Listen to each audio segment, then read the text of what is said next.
Today's video was brought to you by eWin Racing, the best source for gaming chairs and desks for those long gaming sessions. We have a playlist of our eWin chair and desk videos linked in the video description below. Save 30% off of everything using the discount code TECHDEALS. More details at the end of the video.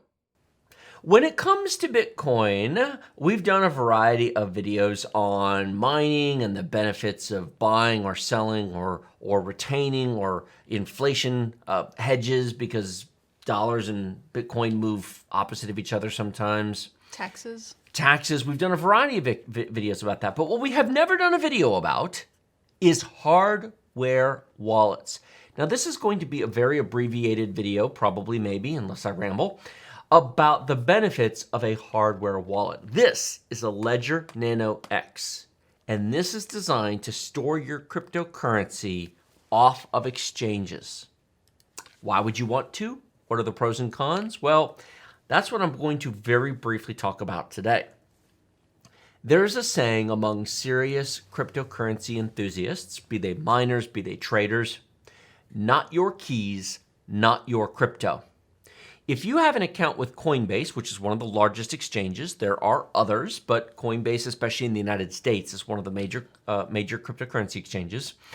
You might very well have a couple of Ethereum, a portion of a Bitcoin, 0.1 Bitcoin, maybe you have 1 or 2 Bitcoin. You've done very well for yourself. And you've got, we're going to use the example of 1 Bitcoin. It's an easy number to use.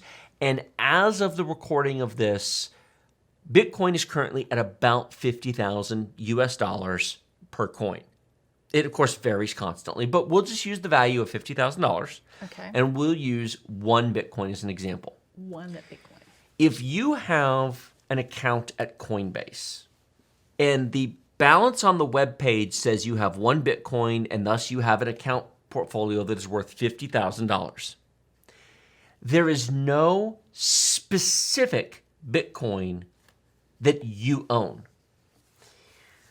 Coinbase has a bunch of crypto in their own internal wallets, some of which they keep online to deal with external transactions, some of which they keep offline. Coinbase has said that they do keep a certain amount of their crypto in cold storage offline, so all of their cryptocurrency is not exposed to the internet at any one point in time. They have a chain of custody for how it gets pulled out of cold storage and put into cold storage. And actually, they offer a virtual vault option, which has a 48-hour pull delay. So you can deposit your crypto into a Coinbase vault, which if you want to withdraw it, It takes you 48 hours. you can't send it to an external address for 48 hours, and they send you a communication that you have to verify within 24 hours or the transfer is canceled. And you have the option to have 2 separate people verify the transaction. So you could have somebody else who also has to verify it. And if both don't say yes, this way you could, for example, have potentially hundreds of thousands of dollars, of dozens of Bitcoin stored at Coinbase, put it in their vault, and while it does create the inconvenience of a 48-hour delay, you know at least your cryptocurrency can't leave Coinbase for 2 days, assuming nothing nefarious happens within the company, that the founders of the company don't do something nefarious, assuming that they're not hacked or there's not some internal problem. It's happened. A number of exchanges over the years have lost cryptocurrency due to being hacked or due to actions of employees or disgruntled people within the agency. On the blockchain, there's currently about 18 million Bitcoins floating on the market, and there's a couple million that are actually being exchanged on the exchanges at any point in time. Lots of Bitcoin, millions of Bitcoin are being held in hardware wallets, offline, inaccessible to the blockchain. Well, inaccessible to be transferred. They're all on the blockchain. But if you hold your Bitcoin yourself on a hardware wallet, there is a specific Bitcoin on the blockchain that is yours. And you could look at the blockchain and you could point to it. And it's Bitcoin number 16,483,912 is your Bitcoin. And no one else has that Bitcoin but you. And the reason for this is because the Bitcoin is not stored on the wallet. And this is a common misconception. You can put this Ledger Nano X, these are about $120. This can store 100 different cryptos at the same time. That's what it said. No crypto is ever stored on this. This has no crypto on it, and it will never have crypto on it. And this is a mental concept that I think a lot of people new to cryptocurrency will struggle with the first time they hear it. All of your cryptocurrency is lying out in the middle of the street for everybody to see. And everybody gets to walk by and go, oh, that's nice. There's Bitcoin number 16,480, whatever I said before. But there is a super force field around it called encryption and a private key. And people can see it, but they can't touch it. It's like the Death Star shield. Unless the rebels can take the shield down, nothing's going to get into the Death Star. The ability to penetrate the shield is the private key stored on your hardware wallet. Now, you don't need a hardware wallet to have a private key. You can have a software wallet. You can, on your phone, get apps that will let you store the encryption key on your phone. But of course, phones can be hacked, phones can be stolen, phones can have malware on them. You can have a software wallet on your computer, but your computer can be hacked or stolen or have keyloggers or other devices. The benefit to a dedicated device is this only does that. And it's very easy to take this and place it into a safety deposit box or place it into a safe in your home. Now, one question you might have is, what happens if you lose this? Do you lose all your money? Well, no. There is a 24-word recovery phrase that lets you replace the wallet outright. If this gets incinerated, sent to the moon, flown into the sun, if Elon Musk launches it on his next spaceship X flight with his Tesla Roadster that he fires into space, you can restore your private encryption key using the 24-word recovery phrase. And anyone who gets your 24-word recovery phrase can do that, which means you are supposed to write it down on physical paper. Never store it. If you email it to yourself or put it on a file on your computer, then why don't you just use a software wallet? You're doing the same thing. If you ever put your 24-word recovery phrase on your computer, why bother with this? And don't keep them in the same place. You might as well just have your software wallet on your computer. It's the same damn thing. Because your 24-word recovery phrase and this are the same thing. What you're supposed to do is put it on paper with like an actual pen and paper. I know the young people might be shocked. And put it into a safe or put it into a safety deposit box. Because if you lose that and you lose this, you're toast. Your crypto's gone forever and you will never, ever get it back. Cool thing about this, downside to this, another device to lose. You have to unlock this with your PIN. Just like if somebody stole this and ran away with it, they couldn't use it. They need your PIN to unlock it. This links via Bluetooth to your phone. There's an app on the phone, but the app on the phone does nothing unless you have this. They have to be in close proximity. You put your PIN in, and then you can conveniently send your crypto using your iOS or Android app, which syncs to this. However, enter the wrong PIN 3 times and this wipes. Do you have kids? Make sure you know where your 24-word recovery phrase is. This is not the U.S. banking system. This is not the European banking system. There is no recovery. This is the brown shorts. If you lose this stuff, that's bad. There are people who have had hundreds of millions of dollars worth of Bitcoin lost because of this. So why? Because if you leave it at Coinbase, it's not your crypto. If you have one Bitcoin at Coinbase, you cannot point to Bitcoin number 16,483,000 whatever and say that's mine. What Coinbase is doing is promising you that if you ever ask for a Bitcoin, they'll send you one. If you ever ask to transfer a Bitcoin externally, they'll send one.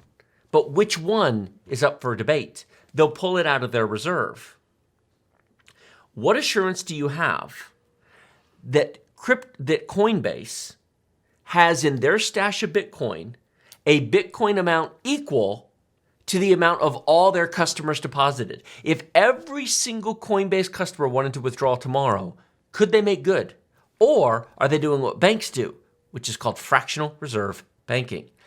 If you go down to your local bank, if you've got $50,000 at Chase, Wells Fargo, Bank of America, take your pick, and you go down there and say, I would like my $50,000, they can give you $50,000 because obviously they have more than $50,000. Now, interestingly enough, a lot of local branches don't actually have 50 grand in cash anymore, but if you make an appointment, or you could use a check, or you could write a check to somebody else, they've got 50 grand. If every single customer of Wells Fargo or Bank of America asked for their money at once, they wouldn't be able to do it. They don't have all the money. It does not exist. It's a trust-based system. It's fractional reserve banking. It's the way it works. The money, when you give Bank of America $50,000, you're trusting that they'll give you 50 grand back when you ask it. But there's no specific 50 grand anywhere that is yours. It's a promissory note. It's like you just trust that they'll give you the money. Now, how is that different from Coinbase? If Bank of America gets hacked, if Bank of America goes out of business, well, they won't. They're actually too big to fail. They would never be allowed to fail. But if by some weird freak chance, if Bank of America did fail, the United States government, through the Federal Deposit Insurance Corporation, would make you whole. Yeah. Whatever it took. Part of the trust in the banking system, and the reason we haven't had another Great Depression since the 1930s, is because the government has put a backstop in place that says, no matter what happens at your local bank, maybe you live in a small town in Podunk, Iowa, and there's a little teeny mom and pop bank with 4 employees and a couple hundred customers. Those exist. They do. They're not nearly as common as they used to be, but they exist. They do. If that bank goes out of business, you will not lose your money. And that is why we no longer have bank runs like we used to do, because there's insurance of it. If Coinbase goes out of business, you're screwed. And that's why these exist. And that's why software wallets exist. Because if the cryptocurrency is not on your private key, so you don't have a private key at Coinbase, you just have a promise that Coinbase will send you. A promise key. It's like a promise ring. How much do you trust them to send you crypto when you ask for it? With this, you don't have anybody's permission, and you don't have to go through an exchange. If you have your crypto on a private wallet, and it's like, hey, Frank, hey, I want to buy something from you, man. Can I send you 0.1 Bitcoin for that really cool riding lawnmower you have? That's pretty nice. You want to? How much do you want for that? $5,000? Can I send you 0.1 Bitcoin? That's a private transaction. See, if all your Bitcoin is at Coinbase, yes, you can absolutely send the Bitcoin from Coinbase to him. But your name is at Coinbase, and there is now a transactable record that the U.S. government can see. If you send Bitcoin from this wallet to his private wallet, there will be a transaction put on the blockchain recognizing that, but there's no identifying information beyond that. Gotcha. So it allows you to have much more private transactions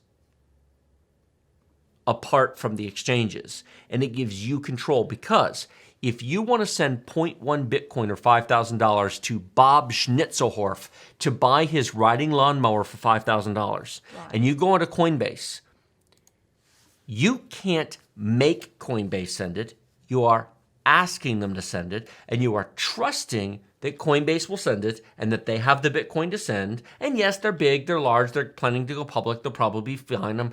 I have Bitcoin at Coinbase. I'm not overly worried about it, but you are dependent on their systems and their processes, and they are sending their Bitcoin to Bob, not yours. You don't really own any Bitcoin. Mm-hmm. With this, you don't need anyone's permission. You don't need any exchange, any third party. You don't need anyone. except the miners, which are hands-off, neutral, independent people around the world. They do the actual transaction on the blockchain. They do the math processing, but they don't know who they're processing. It's just a bunch of transactions going through the machines, millions of calculations a second. And so you can send money anywhere in the world to anybody else with a wallet without needing any banks, any governments, any Federal Reserves, nobody's permission. And that's really the beauty of Bitcoin, because the minute you start going through Coinbase, you might as well be using Bank of America. Exactly. I have a question. What's your question? So hardware deteriorates. So how does... The battery in here is designed to last a minimum of 5 years.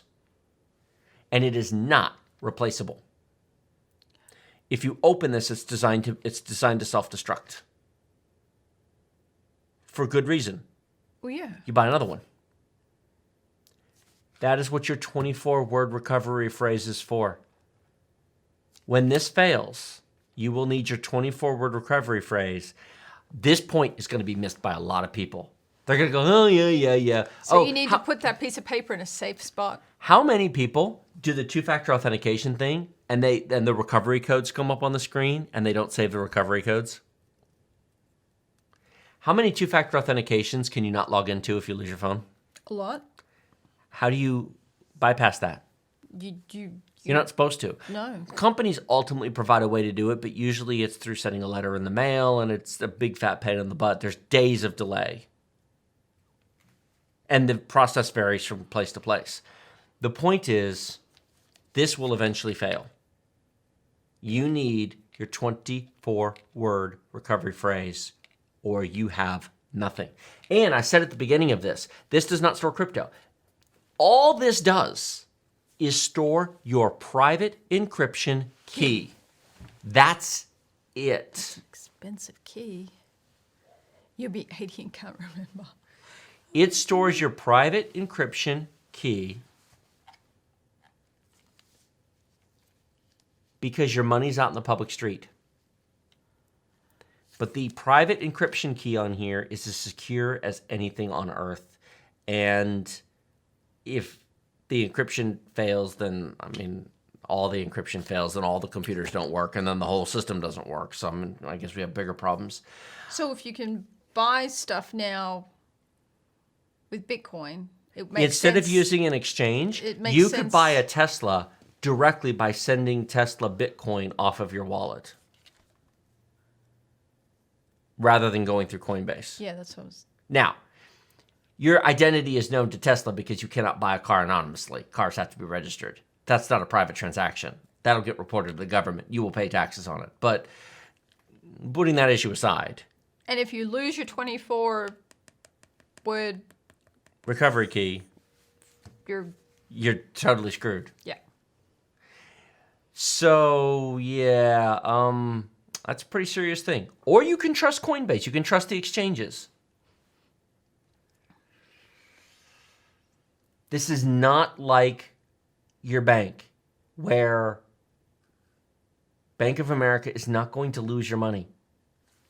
And they're backed by the federal government, and frankly, if that fails, then you have much bigger problems than money in the bank. The money in the bank won't be worth anything if that happens. But there's no backstop. There's no Federal Reserve. There's no FDIC. You're responsible. And this takes a level of responsibility I think are going to frustrate some people. Because you know what'll happen? They'll get used to it working, and it'll work for years. It's a minimum of 5 years on the battery. It may last 10. Depends on how often you use it. But you have to keep updating it, right? Or is it just... It just sits there. You just put your key on it and that's it? Yeah, it just sits there. You know what's really cool? There's a public key attached to this wallet that you can share with everybody. Here's another fun fact. You don't have to have this connected to anything to be sent money. People can deposit money in your wallet while this is in the safe. And your phone's turned off, and your computer's turned off. And yet people can send you money, and when you turn them on, the money will be there. Isn't that cool? War Totems asked a question. He says, so once you ask Coinbase to transfer your crypto to the hardware wallet, you're done with them? Yep. The government does not have access to the hardware wallet, no. So how do they... Well, I guess... The government only has to see one end of the transaction. If you send money from your hardware wallet to Tesla, They'll see that is the other side of the transaction. You can absolutely buy your buddy's riding lawnmower with crypto off of a wallet, and you could make that pretty invisible to the government. You cannot buy a Tesla or a house with it and expect that to be invisible. Anything of any substantial dollar amount is going to be virtually impossible to hide, because all the expensive things in life all have registrations or titles attached to them. They have something attached You're to not going to buy a corporate jet with Bitcoin and expect to keep that from the government. They have registrations on those. I need my good luck with that. Yeah, it's so... For those of you thinking this is going to help evade taxes, No. not in an amount that matters. People are going to try, but no. You could buy a video card off of Craigslist and do an in-person transaction and send crypto. You'll get away with that. But you can get away with that now with cash. But you're not going to do the kind of dollar amounts that are going to get you in trouble. Because the other end is businesses that accept crypto will ultimately be reporting these transactions. Because government cannot go around, to address the tax issue, it is not worth the government's time to go harass every individual person on earth who has a private wallet. But they can go, you are in the very near future likely to be able to use Bitcoin at Starbucks. Can you imagine? You may not report that, Starbucks will. but Starbucks will. And if you don't think they will, they're a big, huge corporation that files endless reports with the Securities and Exchange Commission. They'll do what they're told, ultimately, at the end of the day. So, no, this isn't about taxes. This is about control. Correct. Because what if Coinbase goes under? There's no backing agency. There's no Federal Reserve. There's no Federal Deposit Insurance Corporation that will make it good. You just lost your money. You did. But here, if you lose this and your 24 word recovery phrase, you've lost your money. To which the next question somebody may ask is, well, where do I put my crypto so none of that can happen? Convert it to dollars and put it in Bank of America. That's the only way. There's Put it in your bank. Eventually, this is where we may get a Fed coin. Yeah. And the U.S. government is having discussions about creating a Federal Reserve crypto coin, digital coin, and creating Fed accounts. And you'll have an account with the Federal Reserve that you can put digital coins in. And probably what they'll start doing, and those will be backed by the government. So if somehow your wallet got hacked, they can replace them. Because they'll be able to cancel the stolen coins and replace them with new coins. And I think what'll happen, to be honest, cryptocurrency diehards and enthusiasts will keep using Ethereum and Bitcoin. True. Mom from Cleveland, Not so much. she'll look at this and everything I've just said, and then she'll look at, wait, a Fed account with a Fed digital coin that I can use everywhere, and if anything ever happens, the government will replace it and make it good so I don't have to worry? Yeah, I'll take that one.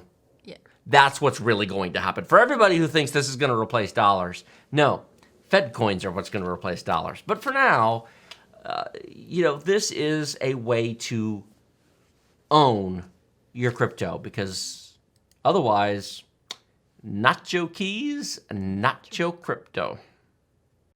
eWin Racing has a wide selection of chairs to fit all shapes and sizes of gamers, ranging from petite to cuddly. They have something for every type of gamer. Not just sizes, but colors and material options as well, including red, blue, purple, pink, orange, and more, plus cloth and leather choices. We have over half a dozen chair and desk videos in a playlist down in the video description below. We also have a very special offer just for Tech Deals viewers. Save 30% off of everything using discount code TechDeals using our link in the video description. We have used eWin gaming chairs for 3 years in our office, sitting on them for up to 8-hour marathon live streams. They are very comfortable, and we are happy to work with eWin to bring you this special discount and recommend eWin for all of your gaming chair and desk needs.